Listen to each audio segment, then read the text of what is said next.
नमस्कार दोस्तों, आज हम एक ऐसे मुद्दे पर बात करेंगे जो भारत की विदेश नीति और कूटनीति की एक बड़ी जीत मानी जा रही है। ओआईसी यानी ऑर्गेनाइजेशन ऑफ इस्लामिक कोऑपरेशन की हाल ही में जकार्ता में एक बैठक हुई थी। वहां पाकिस्तान ने हमेशा की तरह भारत के खिलाफ एक प्रस्ताव पेश करने की कोशिश की, लेकिन इस बार कुछ ऐसा हुआ जो शायद पहले कभी नहीं हुआ। इंडोनेशिया, मिस्र और बहरीन, तीन मुस्लिम देश, उन्होंने पाकिस्तान की इस भारत विरोधी कोशिश को रोक दिया। अब सवाल ये है कि ओआईसी क्या है, वहाँ क्या सब हुआ और कैसे वहाँ पाकिस्तान को शिकस्त मिली और भारत को कैसे मिला फ़ायदा। क्या है ओआईसी?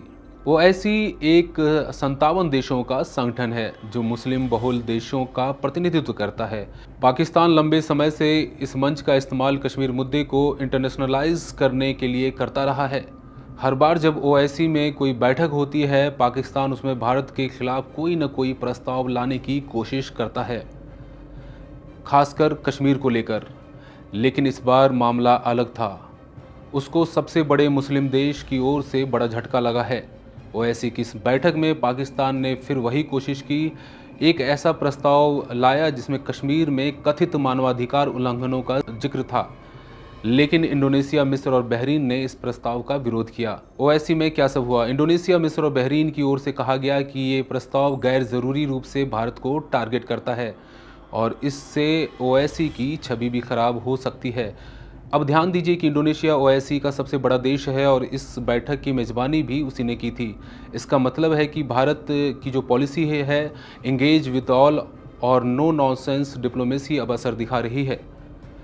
क्यों हुआ भारत का समर्थन और पाकिस्तान का विरोध? सबसे पहली वजह है कि भारत के साथ इन देशों ने मजबूत द्विपक्षीय रिश्ते हैं और इंडोनेशिया और भारत के बीच व्यापार, डिफेंस और कल्चरल टाइज काफ़ी मजबूत है। मिस्र के राष्ट्रपति ने हाल ही में भारत का दौरा भी किया था। उन्हें गणतंत्र दिवस पर गेस्ट ऑफ ऑनर भी बनाया गया था।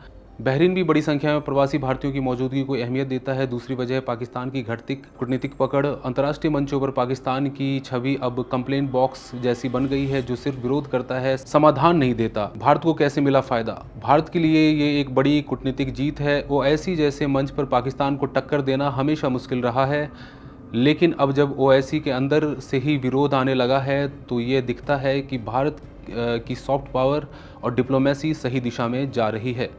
तो साथियों, ये सिर्फ एक कूटनीतिक घटना नहीं है, ये एक संकेत है कि भारत अब सिर्फ एक रिएक्टिव पावर नहीं बल्कि एक प्रोएक्टिव ग्लोबल प्लेयर बनता जा रहा है।